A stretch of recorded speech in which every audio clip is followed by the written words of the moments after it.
very often people are getting bumped by cars. We're not even hearing about it because, they shrug it off as normal sort of commuter behavior. It's not. It has been a dangerous 24 hours for Toronto commuters. That from Toronto police, who tell us since the early morning hours of Wednesday, there were at least 4 reported incidents of a pedestrian being hit by a vehicle in the city. In one of those incidents, the person on foot sustained serious injuries. In another, a woman was killed. Meanwhile, on Wednesday, we learned a 21-year-old woman has died of her injuries after she was struck by a vehicle in Etobicoke last week. So far this year, collisions with pedestrians have left 22 with life-threatening injuries and killed 19.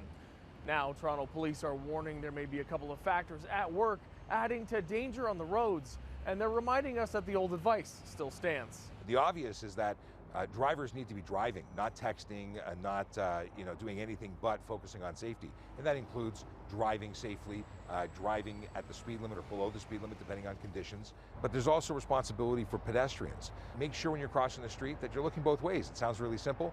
It's something we've been doing since we were kids, but looking both ways, ensuring that it's safe before you step onto the road is huge.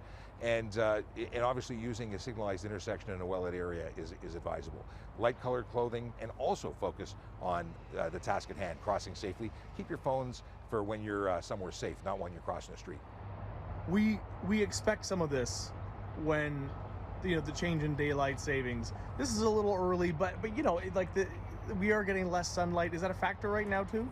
Everything's a factor. Certainly shorter days in terms of daylight come into play, but this is not acceptable. No collision is acceptable. We've seen the traffic come back.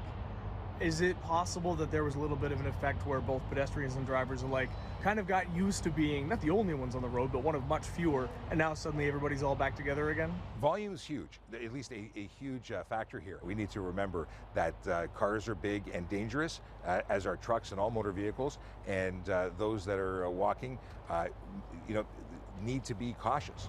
The numbers we're seeing this year, how do they compare with sort of the norm? It is an increase from where we were last year, and we need to be on top of this, and that's why we're talking about it. In Liberty Village, David Zura, City News.